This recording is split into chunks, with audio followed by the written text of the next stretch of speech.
Okay, disruptions. I was able to chat with somebody who...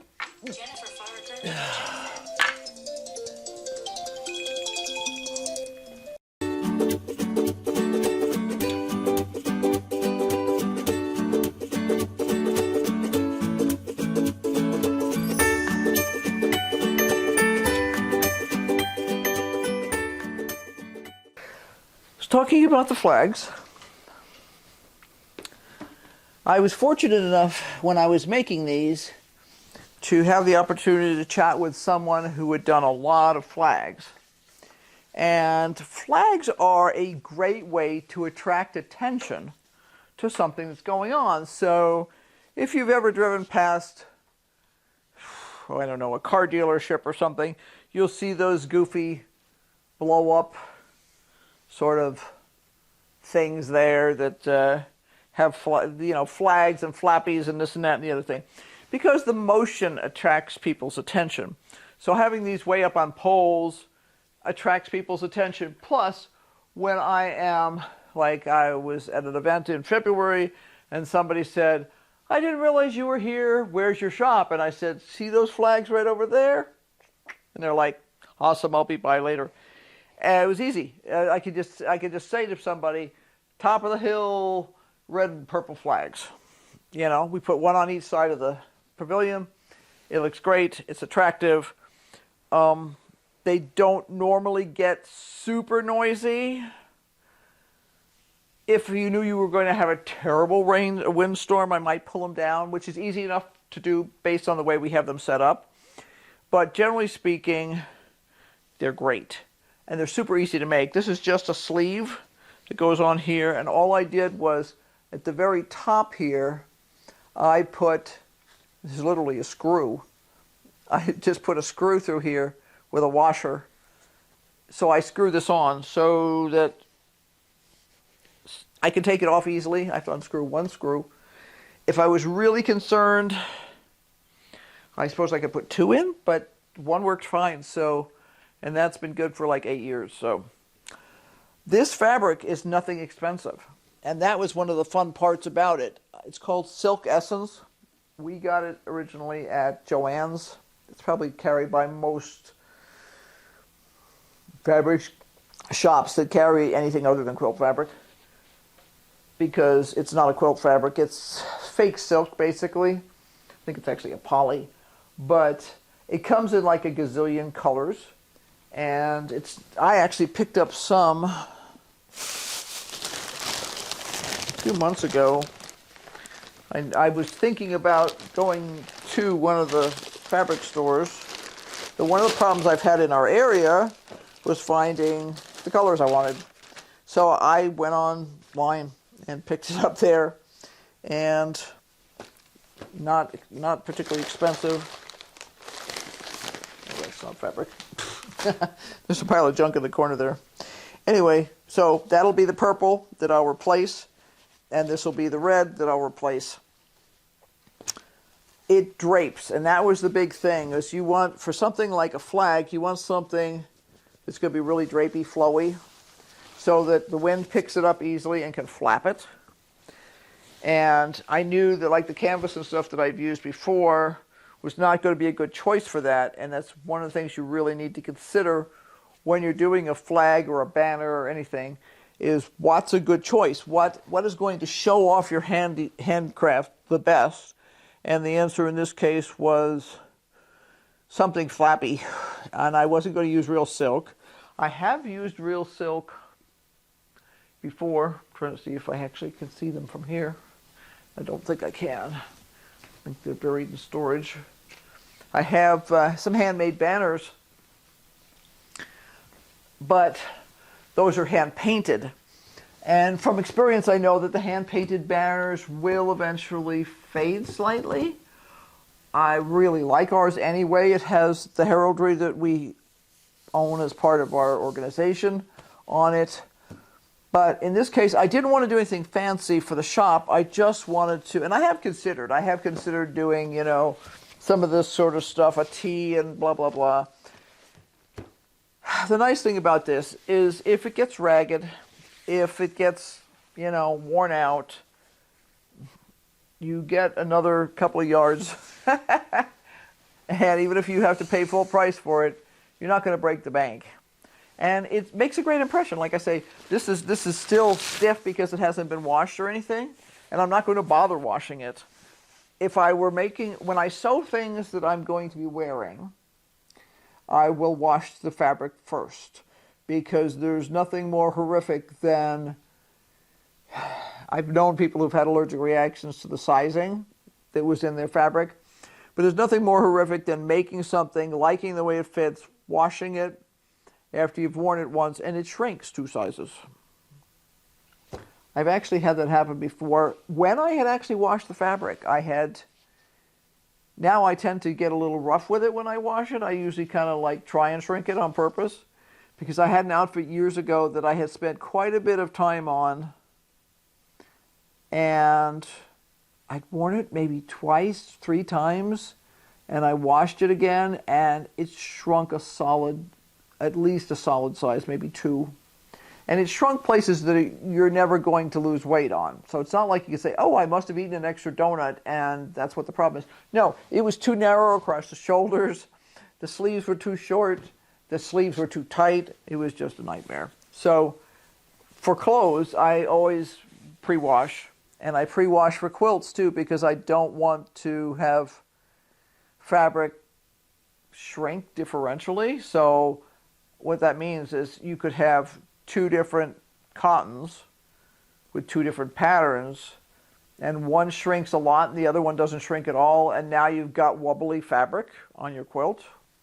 No, my quilts were always pre-washed, pre-shrunk, ironed.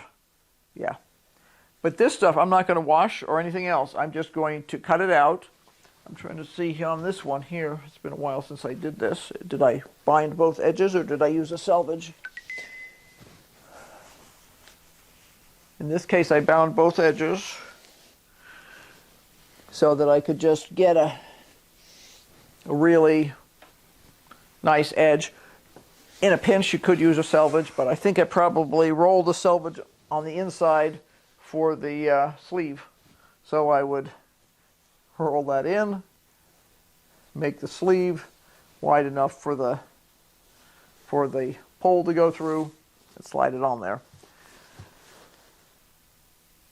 That fabric, like I said, it's probably 8 years old, and it has been through some major rainstorms, windstorms, everything else. And yeah, now it's faded. But I used it in February, and I used it again in May. I had hoped to have time to rebuild new ones, but I didn't, so the world didn't end. It still looked great up there. It just looked like lavender instead of purple, because it was originally this color purple, and now it's, you know, this color lavender. Come here, thing. There we go. Now it's this color lavender, so you can see how much it's faded, but it's still not ugly. So I'm really pleased with how that held up. You know, think about being hung out on a flagpole for days on end in the sun several times a year, and it came out, you know, 8 years later. It's faded. That's okay. Like I say, the pink one sort of bothers me because I'm not a great fan of dull colors, but it's fine. So what I'm going to be doing is I'm going to be making new flags, and I'm going to be making some new signage for my shop.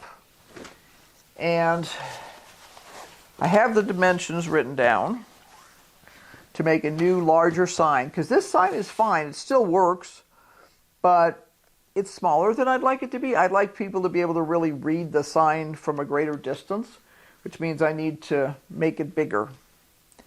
I need to have larger lettering so that you can read it from a greater distance. I have other signage that I have made in the past. These are 2 more that I made, and these are quite old. When I got rid of that wooden one there that says jewelry and beads, I made this one. Oops, upside down. There we go. And this one sticks out like that from the shop. So if I'm in the shop, it sticks out that way so that people can be walking down the lane and see. And this is painted, and it suffers from the same problem that this other fabric sign was, and that this was originally a regular fabric that was that color. It was red fabric. So what I'll probably do is I'll probably touch this up again a little bit. I'll touch up the red so that it's brighter. But it's really held up well. It's double-sided, so it works in both directions. And again, all I did was print out the designs, trace them on here, and yeah, I have bleached this at some point because it got a little moldy from being in Mississippi. We had an event that was really kind of wet, nasty, sticky for a whole week, and everything got a little bit of mildewy on it. So by the time we left, it was a bit mildewy and off color. So I just used a teeny bit of bleach on it. It's just plain cotton, so you could do that. You don't have to worry about damaging it. Then I also have this one that I made. This I used as a banner on the side of the shop. These are 2 pieces of bamboo that I don't even remember where I got them from, but when I was looking for random stuff to use, they may have actually been the bamboo off. Years ago, it was very popular to have these sort of inexpensive bamboo shades and stuff on your windows. And they may have actually come off of something like that, but when I was looking for something to hang these on, I was like, I could use dowels, and I'm like, ooh, I've got the bamboo, let's use that instead. Because the bamboo is just sturdy as heck. And you can see how I store the stuff. I store it in cloth bags because that way if it goes away a tiny bit damp, it will dry in the bags the rest of the way. I try never to put away anything damp, but it's difficult when you're at an event. This is obviously a one-sided one.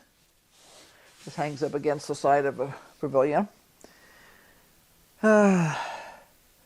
But same concept. It was done with red fabric, and I have overpainted it. I will probably, again, touch it up a little bit. I kind of like the mottled effect of multiple colors of red, but whenever it starts to get too dingy, I just like paint it just a little bit more. And it makes a good readable sign from a fair distance. If I were in a craft environment like in a convention center, I could easily hang this behind where I'm sitting as a good banner for people to see. But again, I just traced it. I didn't do anything fancy. There's no freehanding here. And yeah, it holds up well. You can touch it up with a little bit of bleach or a little bit of OxyClean or something if you need to clear up any kind of discoloration or something if it were to get dirty. But this is not a young sign. This has been hanging around for a long time. So this is the way we used to make the banners for church, and then they would have a string that came up like this, was, you know, to hang the stuff. I like having the top and bottom things because I can use, if it's going to be a windy event, I can actually tie ropes on the bottom here and stake them down so that it doesn't flap a lot, because flappy things can be annoying if you're camping. And it also makes it impossible to read. So that's what I'm going to be doing. So yeah, come along with us and check it out. And if I can not be interrupted too many times, I could actually possibly get this done like in a reasonable time frame. So be sure to like, subscribe, and hit that notification bell, because obviously I have a ton to do. And I think the first thing I'll do is get these flags taken care of, and then I'll do layout. And yeah, I need a bigger sign for this one, and I need I have another sign that needs to be about that wide and that high. It goes on the back of a display board, and I have to decide what I'm going to have it say. I have some ideas. I've been thinking about it for a couple of years, so we'll see. It's just I have to come back and find out what we decide to do. So until next time, bye. And don't forget to keep brainstorming, because obviously we're gonna.